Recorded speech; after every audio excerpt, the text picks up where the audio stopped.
G'day everyone, my name is Mitchell Snedden and I'm joined today by our Head of Funds Management, Alastair Davidson. Now Alastair, we're going to be talking about our hybrid portfolio today, and one of the big talking points in the market, or global markets, is they're all quite elevated at the moment. What does this mean for hybrid pricing? Have they run up with the market as well? Yeah, that's a fair thing to say, Mitchell.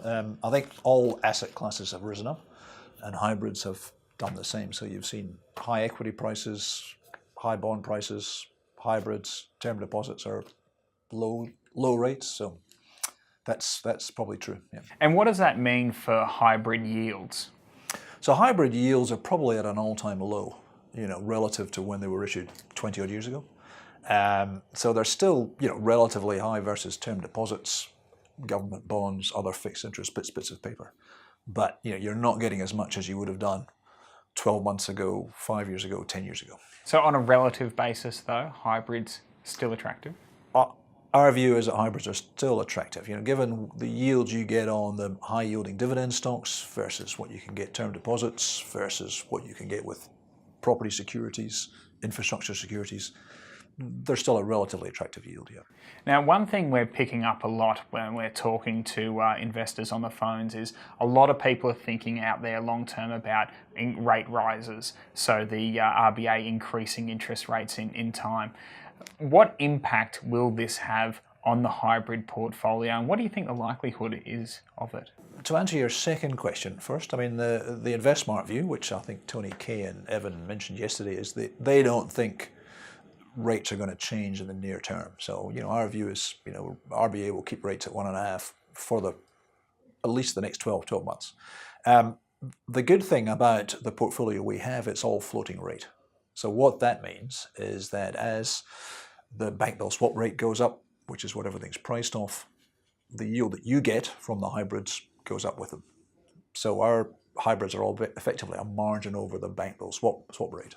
And what people might not know is that we actually do actively manage this hybrid portfolio. So we are sitting there and changing the allocation between fixed and floating, etc., depending on our long-term views. Yeah, we don't do much allocation between fixed and floating. There's not a lot of fixed hybrids out there. We would buy some if there were some available, probably just to keep the balance right. What we do look at is the new issues. So Bank of Queensland's brought an issue, Suncorp's brought an issue. We'll put those both into the portfolio. What that does is extend the duration of the portfolio. So our average durations to call is about 4.5 to 5 years. So, but remember, these are floating rates, so the rates go up and down. But we think the maturity of the portfolio is about 4.5 to 5 years. And what's the current running yield of the portfolio? Pre-fees, it's about 5%. Just over 5%, 5.25%, I think. And finally, how does the hybrid portfolio actually fit into someone's asset allocation? Say, for example, I'm 70 years old. I'm living off the income produced by my portfolio. How would I make use of this? Where would it slot in? So, given at that sort of age bracket, you should be looking at more defensive assets versus growth. So we would say have an allocation to fixed interests, term deposits, infrastructure, just to get a yield. The hybrid portfolio would be a portion of that. Now, interestingly enough, in Australia, there's not a well-developed bond market, so it's quite hard to buy bonds and fixed interest and corporate bonds. The hybrids are a sort of quasi-bond market.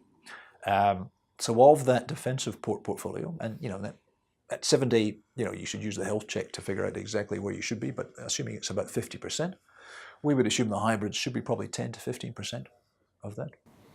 And the good thing about this hybrid portfolio is the fact that it's actually a portfolio.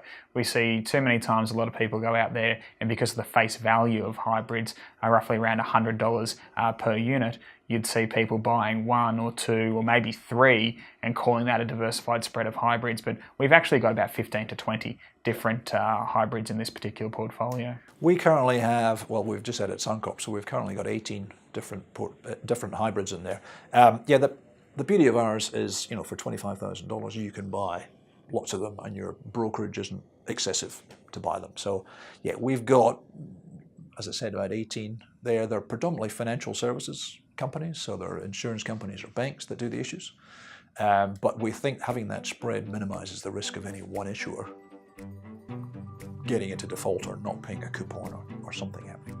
Excellent. And everyone, to find out more about the hybrid portfolio, just go to the Invest With Us section on InvestSMART and scroll down and you'll find it there under the Income tab.